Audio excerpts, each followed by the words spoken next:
आज का पवित्र सुसमाचार लूकस अध्याय 9 पद संख्याएं 8 से 24 तक। आप परमेश्वर के मसीह हैं। अन्य लोगों का कहना था कि एलिय्याह पुनः प्रकट हुआ था तथा अन्य लोगों का कहना था कि प्राचीन भविष्यवक्ताओं में से एक पुनः जीवित हो गया था। परंतु हेरोदेस ने कहा, यूहन्ना का सिर तो मैंने ही कटवाया था। फिर यह कौन है जिसके विषय में मैं ऐसी चर्चा सुन रहा हूँ? और वह उसे देखने के लिए उत्सुक था। जब प्रेरित लौटकर आए तो उसने उसे अपने सब कामों का विवरण दिया। तब वह उन्हें साथ लेकर बेतसैदा नामक नगर की ओर चला गया, जहाँ वे एकांत में रह सके। जब भीड़ को यह मालूम हुआ तो वे उसके पीछे चले आए और वह उनका स्वागत करने लगा और उनसे परमेश्वर के राज्य की बातें करने लगा, और जो चंगा होने को थे उन्हें चंगा करता था।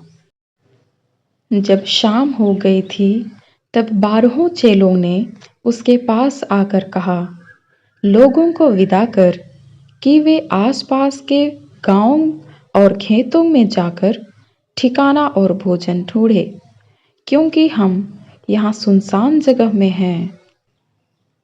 उसने उत्तर दिया, तुम ही उन्हें कुछ खाने को दो।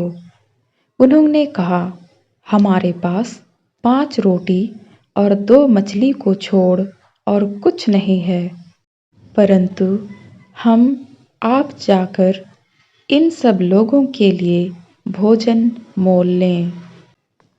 क्योंकि वहाँ पुरुषों की संख्या लगभग 5,000 थी। तब उसने अपने चेलों से कहा, उन्हें 50-50 करके पंक्ति में बैठा दो। उन्होंने ऐसा ही किया और सबको बैठा दिया। तब उसने वे 5 रोटियां और 2 मछलियां लीं और स्वर्ग की ओर आंखें उठाकर उन पर धन्यवाद किया और उन्हें तोड़कर अपने चेलों को देता गया कि भीड़ में बांट दें। सबने जी भर खाया, और जब बचा हुआ जूठा सामान इकट्ठा किया गया तो उससे 12 टोकरियां भर गईं।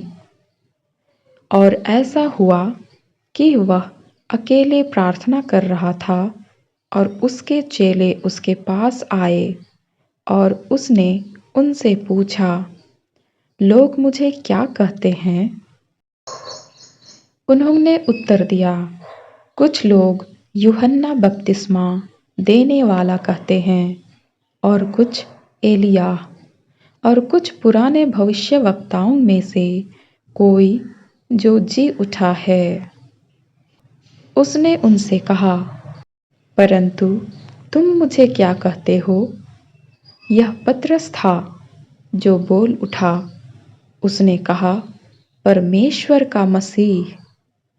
परंतु उसने उन्हें कड़ी चेतावनी दी और कहा कि ये बातें किसी से ना कहना।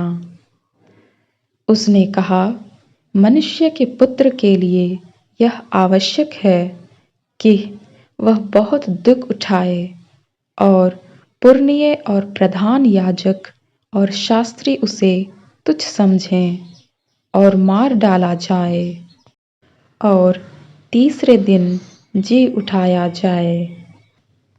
फिर उसने सब से कहा, यदि कोई मेरा अनुयायी होना चाहे तो अपने आप को त्याग दे और प्रतिदिन अपना क्रूस उठाए हुए मेरे पीछे हो लें। जो कोई अपना प्राण बचाना चाहे वह उसे खोएगा, परंतु जो कोई मेरे लिए अपना प्राण खोएगा वह उसे बचाएगा।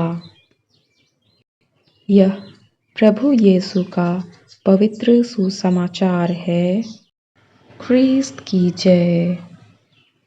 आमीन।